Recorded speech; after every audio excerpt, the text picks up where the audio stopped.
So we're now going to fast forward in the slide to how is Hardball working 6 to 12 months out? Well, 6 months out, sales were still flat, although profits had gone from basically break even, negligible a little bit, to about 5% of sales, which is pretty happy. But the fact that the sales were flat showed that our hyper focus on the 555 had not really yet it paid off. Now there are reasons. This was 1976. I didn't really understand nichenomics at the time. I did understand, heroic acts for, five best customers and five target accounts, which we were doing, presumably. We didn't really, although we could identify the big losing accounts, there was no skill in going out and confronting these people and turning them around. People just freaked out about that because we were still paying a traditional margin dollar based kind of commission plan. We didn't have a net profit analytics capability. So really I had to be the guy that would go out and call on the big losing accounts and find a way to sort of convince them to sort of switch around without insights into the fact that they were also losing big time. So those were some constraints. However, the average margin dollar per transaction had continued to grow robustly, and profit, obviously, per full-time employee had gone up very nicely also. Um, the morale was still weak. In other words, sure, things are stable. We're making more money. The four salespeople were very happy.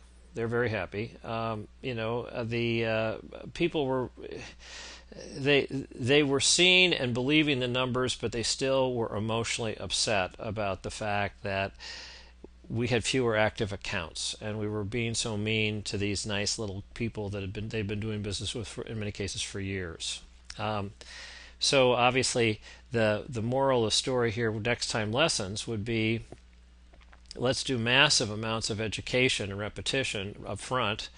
Let's put them on an open book bonus and a gain sharing bonus so they really know exactly what's in it for me, and they can start to realize, hey, I'm really watching the profits, and it's not just like, hey, the headquarters is getting rich, but I'm going to do better too. I think that would add a lot to it.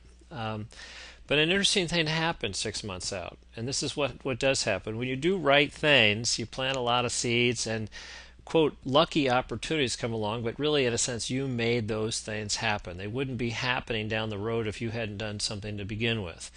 So what happened was the big head-to-head competitor, who had called up Charlie and mocked him for his small order program, called up and said, Charlie, what is your minimum order policy? We cannot move over here.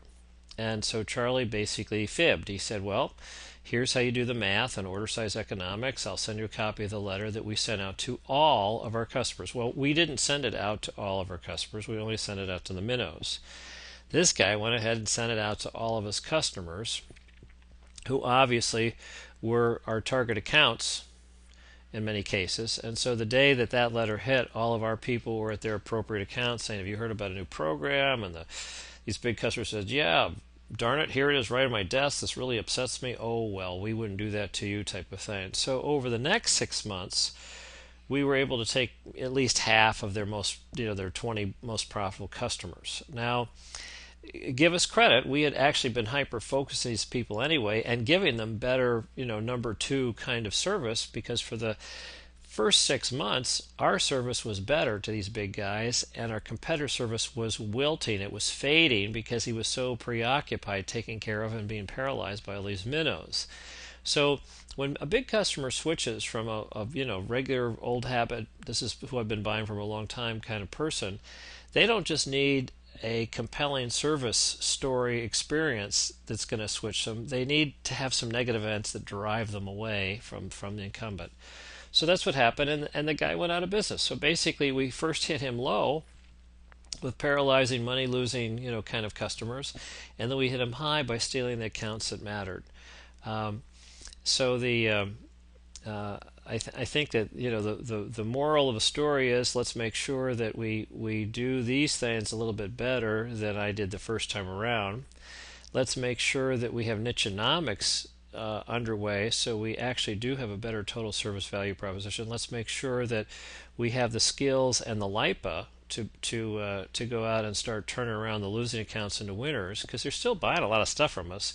That's not the target accounts. But when it comes to target accounts, we can steal them from our competitor if we basically have a better total service value prop and have been demonstrating it while our competitors are sort of fading away because they're absorbing the minnow shift. So actually, after I don't know 7 8 months, the company started on a whole new growth trajectory. I mean, year after year after year for a few years, sales were up strongly, margin dollars up strongly, costs were not as much, profits per employee really soared. It was a happy.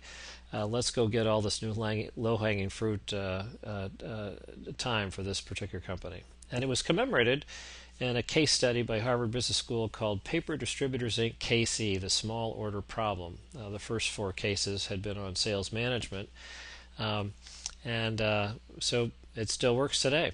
Thank you.